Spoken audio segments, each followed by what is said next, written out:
Здравствуйте, в эфире новости телекомпании «Новый век», в студии Ченчик Ашпукол. Сегодня в выпуске. Спорный дом. Сегодня судебными приставами исполнено решение суда по принудительному выселению. В Туве идет подготовка к международному фестивалю «Хюмей» в Центре Азии. Итоги молодежного форума «Команда Тувы 2030». А теперь об этих и других событиях более подробно. Нередки случаи, когда судом выносится предписание об освобождении жилого помещения в пользу истца. Однако ответчик всячески пытается препятствовать его исполнению.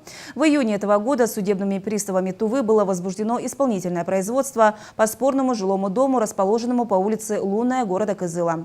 Сегодня должностные лица Управления судебных приставов республики исполнили решение суда.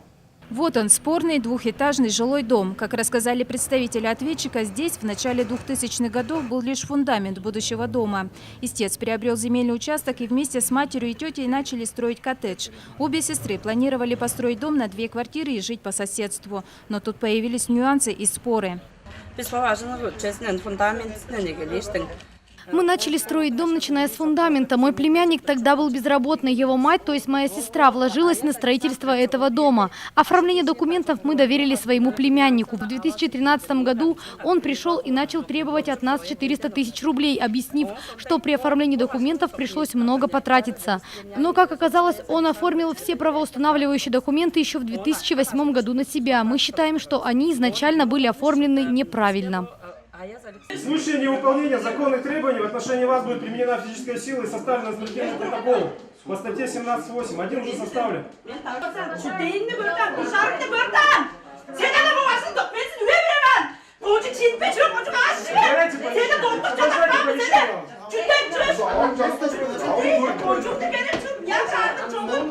Несмотря на семейный конфликт, судебные приставы выводят ответчиков, после чего Светлане Оржик понадобилась медпомощь. После долгих уговоров женщина все-таки покинула участок. Так как ответчики отказались вывести свои вещи, судебными приставами производится опись имущества с хранением на 2 месяца. После истечения этого срока его продадут в пользу казны государства. 8 июня 2017 года на основании этого исполнительного производства нами проводятся исполнительные действия. Я лично контролирую проведение исполнительных действий по выселению граждан и передаче имущества из незаконного владения, а именно дома по улице Лунная, 2 города Кызыла, собственнику помещения, который признан судом и который через суд обязал граждан покинуть это жилое помещение, то есть выселиться. Однако со стороны лиц, которые не являются сторонами исполнительного производства, то есть они не должники и не взыскатели, осуществляется систематическое воспрепятствование действиям должностных лиц Федеральной службы судебных приставов по исполнению своих законных должностных обязанностей и по приведению судебного исполнения в решение. Истец не захотел показывать свое лицо, но тем не менее рассказал свою точку зрения по сложившейся ситуации. Они должны были выплатить все налоги, не налоги, да, оплатить все коммунальные платежи, да, половину того, что было предусмотрено. С 2002 года они ни разу не платили. Вот возник спор за это у нас. Это кирпичный капитальный дом, да, может таких денег стоить, но они, значит, попросили такие деньги, чтобы мы каким-то мирным способом, да, это все разрешить. Они должны были выселиться, да, после того, как получили деньги, но они, получается, обманули. В отношении лиц, которые противодействовали исполнению решения суда, будет проведена проверка и вынесено соответствующее предписание согласно букве закона. Диана Баембугусересховалык, телекомпания «Новый век». К другим темам. В Центре тувинской культуры и ремесел прошла встреча организаторов 2-го международного фестиваля «Хюмей» в Центре Азии с представителями региональных средств массовой информации. На пресс-конференции были озвучены основные этапы проведения фестиваля и конкурсы, которые пройдут с 14 по 18 августа. Так, в этом году заявку на участие главного музыкального события республики подали 74 зарубежных участника и 15 из разных регионов России. 2-й международный фестиваль «Хюмей» в Центре Азии расширяет свои границы. В этом году для участия в фестивале впервые приедут музыканты из Норвегии, Турции и Канады. По словам организаторов, данные музыкальные ансамбли и группы приезжают в Россию впервые. Пригласили 74 гостей и музыкантов, участников фестиваля из зарубежных стран и 130 участников фестиваля из Республики Тыва и 15 участников из регионов. Стоит отметить, что второй международный фестиваль будет посвящен светлой памяти Кангарола Андара, самого известного в мире исполнителя тувинского горлового пения, прославившего и открывшего Туву всему миру. Памятник он оставил в своей музыке, памятник себе. А еще в 5-м томе книги «Люди Центра Азии», где он рассказал правдиво о своей жизни, не скрывая ничего. Музыкальный проект призван соединить исполнителей и поклонников тувинского хуэмея в едином красочном фестивале, стимулировать интерес к изучению горлового пения. Так, в рамках фестиваля в этом году пройдут и международные конкурсы. Например, Дембелдей 2017, в рамках которого откроют память Кангаролу Андару. Начали проект 2015 года, и уже 16 августа 19 часов здесь именно вот где Ленина и Интернациональная, который вот на перекрестке открывается памятник Ондар Кангарола Борисовича. Третий международный конкурс конного убранства «Наследие предков» также станет площадкой для обмена опытом между мастерами Якутии, Алтая и Тувы. Организаторы фестиваля отметили, что конкурсы, проводимые в рамках музыкального проекта, нацелены на повышение уровня этнокультурных мероприятий, способствующих развитию туризма в Туве. В конкурсе будут участвовать с Якутии 4 участника, с Алтая 2 и из Тувы 5 участников. Хуэмей в Центре Азии в этом году порадует зрителей легендами джазового исполнения, турецкими дервишами и казахскими исполнителями домбры. Напомним, что первый фестиваль Хуэмей в Центре Азии собрал около 200 исполнителей горлового пения из разных стран мира. Чинчисан Бугабуяна, телекомпания «Новый век». Тему продолжим в рубрике «Гость в студии».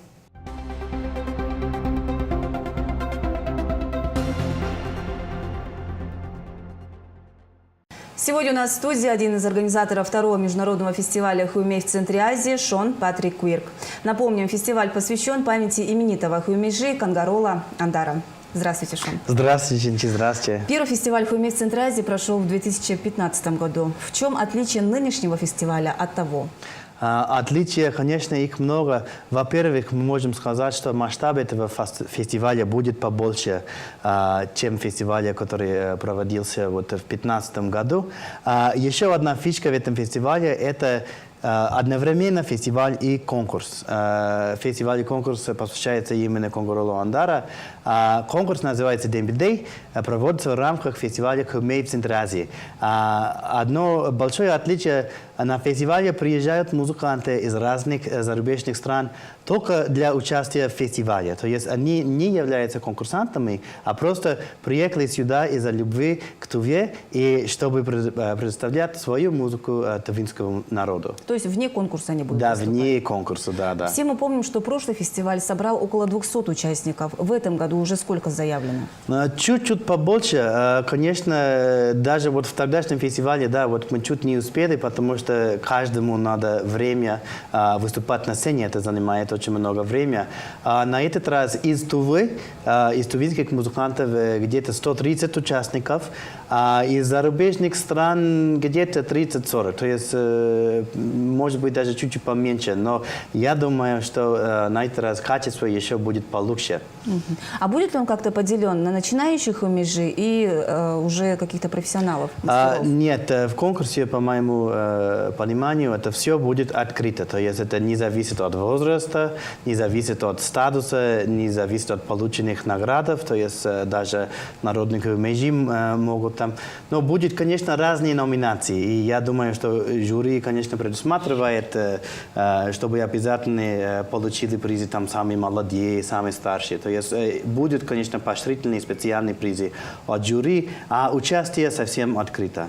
Вы сказали, что география участников расширилась. Откуда приедут в этом году? И есть ли среди них какие-то именитые музыканты? Да, есть. Вот к нам приезжают из Китая, из Японии, из Монголии, из Казахстана, из Европы, из Норвегии, из Финляндии. И, конечно, еще из Канады, из Америки. А знаменитые музыканты тоже есть. Музыканты, которые на уровне мы никогда не видели в Туве. Я могу откровенно сказать, что есть группа из Канады, они профессиональные, они постоянно находятся на гастролях. Это их называется Jaron Freeman Fox and the Opposite of Everything. Он скрипач из Канады, и его очень интересная команда.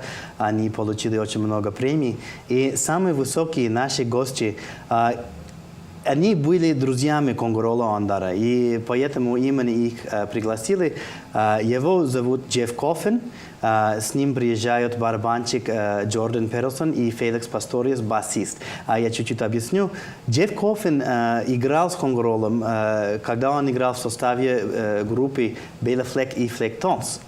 И потом мы тоже, то есть Алаш ансамбль, тоже с ними играли вот где-то 10 лет назад. А Джефф сейчас на данный момент уже 10 лет играет в группе Dave Matthews Band. Dave Matthews Band – это одна из самых успешных групп Америки в истории. Они постоянно играют в стадионах. И вот этот замечательный саксофонист, музыкант этой известной группы к нам приезжает.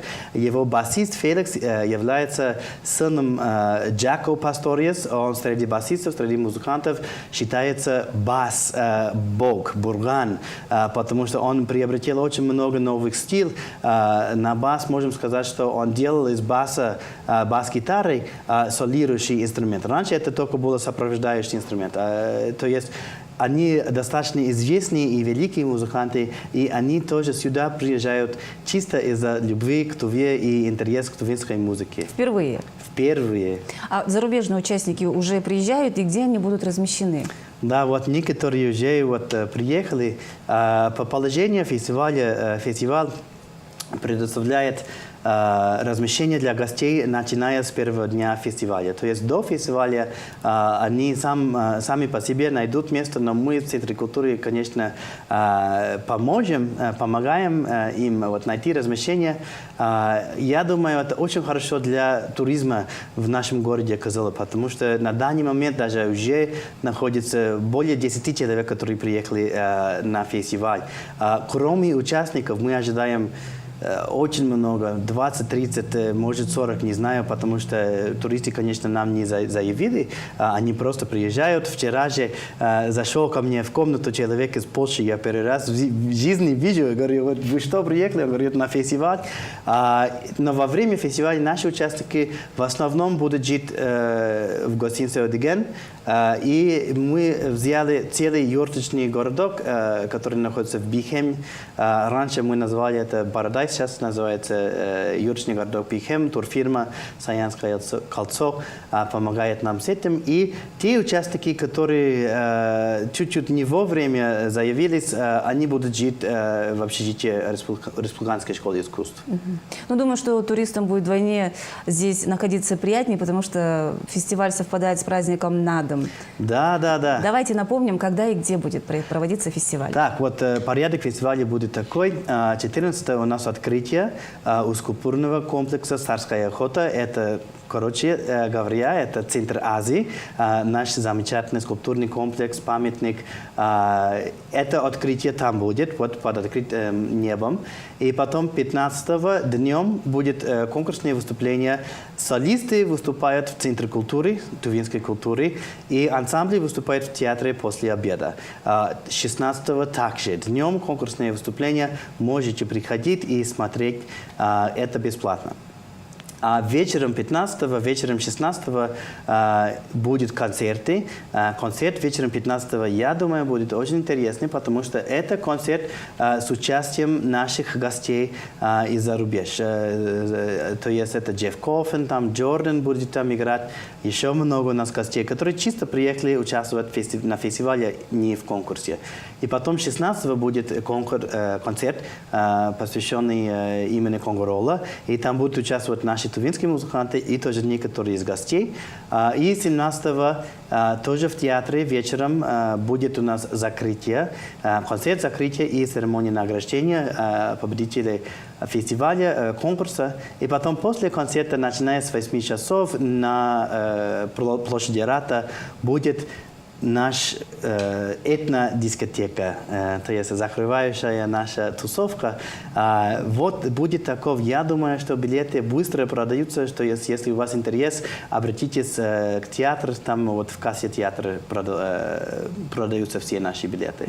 Сколько лет самому молодому участнику, ну, который на сегодняшний день заявлен? Знаете, вот это заявки конкурса я сам не принимаю, но если вот опираясь на фестивалях, которые раньше проводились, в этих конкурсах у нас были участники до 3 лет. То есть вот самый молодой участник, например, вот первый раз ему 3 года было, сейчас ему 5 лет, ожидаем, что он участвует. Но знаете, в основном конкурс это для взрослых, потому что у нас детский конкурс есть, Сардак уже прошел, а победители Сардака этого конкурса будут участвовать. А самый старший не знаю, вот прошлый раз у нас был Хюмейджи, ему был за 80 лет, по-моему, который участвовал. Вот Сэнди Сюрин из Ужского Кожуна. Ну и последний вопрос. Какие будут призы? Самый главный приз особенно интересует. Призовой фонд есть. Опять, извиняюсь, это я вот на самом деле занимаюсь вот с гостями.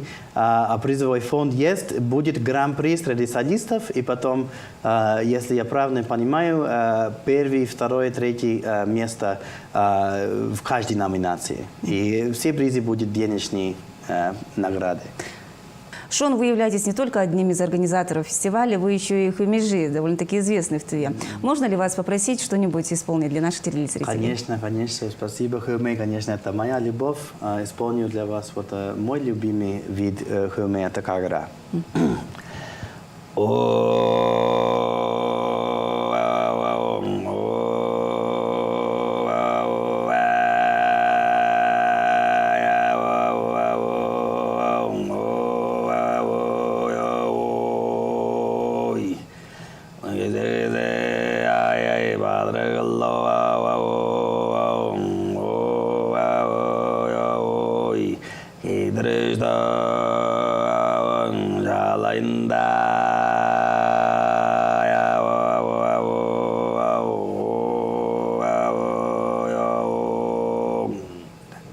Спасибо, у меня аж мурашки. А я напомню, что сегодня у нас в студии был один из организаторов 2-го международного фестиваля «Хюмей» в центре Азии, Шон Патрик Куирк.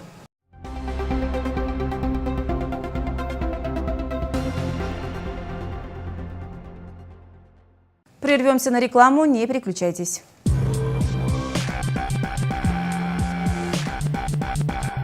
Бабушка знает, где что покупать. Помидоры на рынке, а мясо у Семеновны. Технику-то дешевле в интернете. Смотри. Ноутбук Acer с процессором Intel i3 всего за 24 990 рублей. РБТ.ру. Надо тебе чехол для планшета связать.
Это новости на канале «Новый век». Мы продолжаем.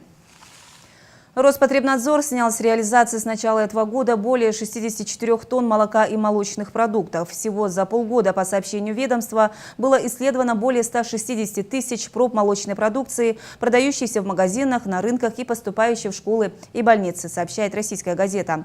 Как рассказали в Роспотребнадзоре, в целом до наших потребителей доходит достаточно качественная продукция. Также проверяющие выявили и откровенный фальсификат. В исследованных образцах его было около 4%. По информации информации надзорного ведомства, всего за полгода из 71 региона поступило 811 уведомлений об обнаружении в обороте фальсифицированной молочной продукции. Это примерно на 40% меньше, чем в аналогичный период прошлого года, когда Роспотребнадзор получил почти 1300 уведомлений. Чаще всего недобросовестные производители фальсифицируют сливочное масло и сыры. Молочные жиры там заменяют растительными, однако на упаковке пишут, что продукция изготовлена из 100% натурального молока или сливок без добавления растительного жира. Весь неликвид из оборота изъяли и наказали нарушителей. И о курсах валют: доллар стоит 60 рублей 6 копеек, а евро 70 рублей 84 копейки. Эфир продолжат новости короткой строкой.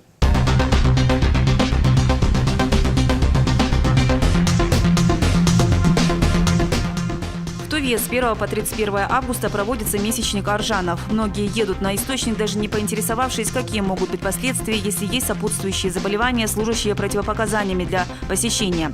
За проработку данного вопроса взялись проектные офисы Минздрава и Минприроды Тувы.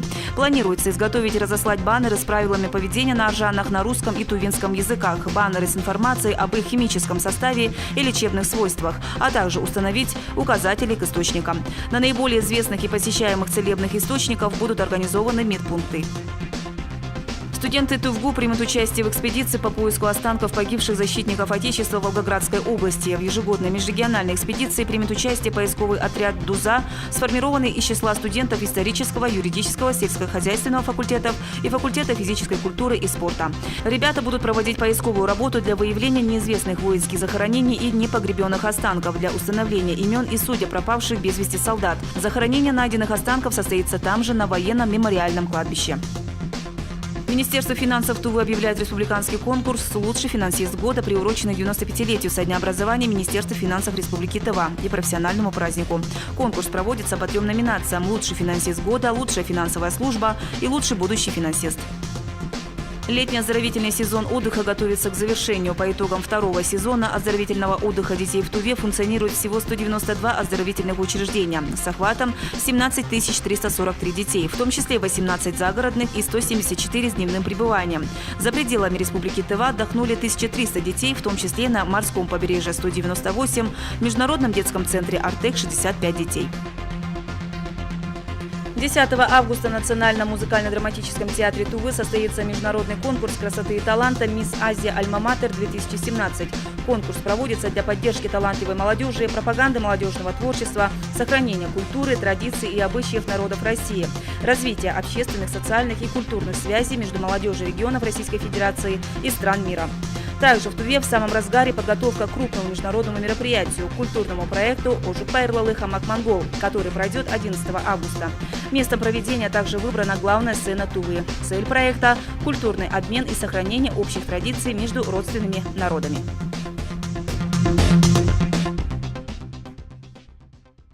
Стали известны итоги молодежного форума «Команда Тувы-2030». 20 социальных проектов получили грантовую поддержку Министерства по делам молодежи и спорта на 1,5 миллиона рублей. Также 8 проектов получат материально-техническое обеспечение. Помимо этого, авторы 5 проектов, которые не вошли в социальные рамки форума, получили направление на участие в других конкурсах по предоставлению грантов. Проект «Адаптированный центр для тувинских студентов-первокурсников» в городе Иркутск представителя тувинского землячества Сайседен Дамба получил поддержку форума на 100 тысяч рублей.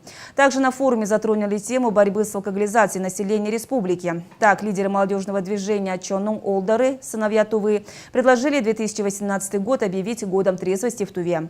По итогам защиты проектов активисты движения получили на реализацию проекта «Интеллектуальная беседка» грант в размере 100 тысяч рублей. Официальный представитель Facebook и Instagram в России по рекламе Айрана Мангуш за свой туристический проект «Тува.ми» также получила грантовую поддержку в размере 100 тысяч рублей. Напомню, молодежный форум «Команда Тувы-2030» прошел в Туве со 2 по 6 августа. Не случайно форум прошел в этом красивом сакральном месте в Алдынбулаке. С тувинского языка Алдынбулак переводится как «золотой источник». Он стал источником новых сил, новых идей и вдохновения как для самих участников, так и для наших телеоператоров, работавших все дни форума. Соло-оператора продолжит наш эфир.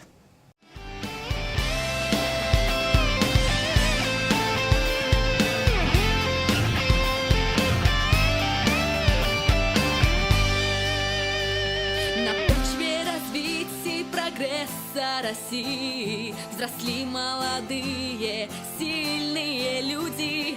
Быстрее, сильнее, выше, красивее. Под этим девизом шагать вместе будем.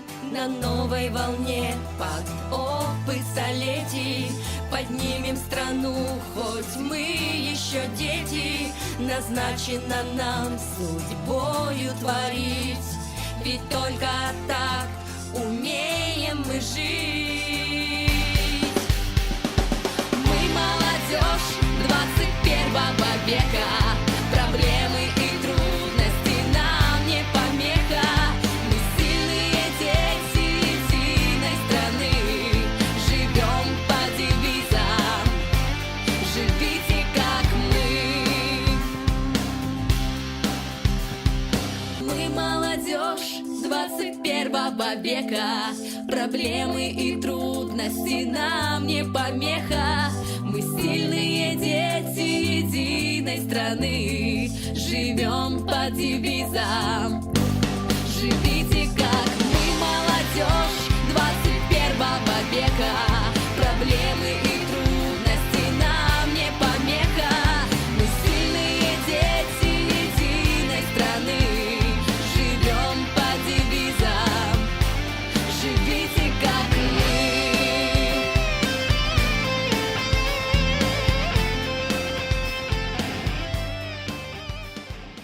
А сейчас о погоде прогноз представит Муза Черепанова.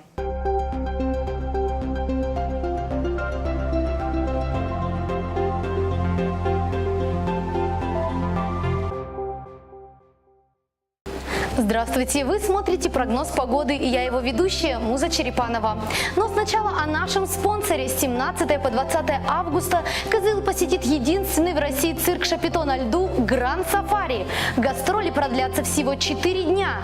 Вас и ваших деток ждет увлекательное фееричное шоу с участием артистов в ярких бразильских костюмах, ослепительных фигуристов, канатоходцев, акробатов, а также дрессированных животных – попугаи, камерунские козы, королевские пудели, африканские ежи, пятнистые оленята и еще много интересного и запоминающегося.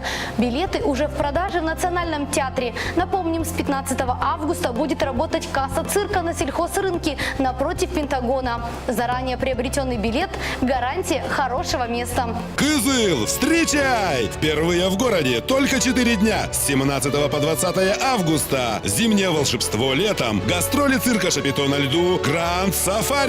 Купол цирка расположен на территории сельхозрынка напротив Пентагона. А теперь о погоде на 9 августа. Днем в Кызыле переменная облачность, небольшой дождь, гроза, град, плюс 19, плюс 21. Вечером и ночью облачно, местами дождь. Температура плюс 11, плюс 13 градусов Цельсия. Ветер северо-западный 5-10 метров в секунду. Местами порывы до 18 метров в секунду. Давление 704 миллиметра ртутного столба. Геомагнитное поле немного неспокойное, относительная влажность воздуха 55%. Местами по республике ожидаются сильные дожди, грозы, возможен град. Благодарю за внимание и до новых встреч! Кызыл, встречай! Впервые в городе только 4 дня с 17 по 20 августа. Зимнее волшебство летом. Гастроли цирка Шапито на льду Гранд Сафари. Купол цирка расположен на территории сельхозрынка напротив Пентагона.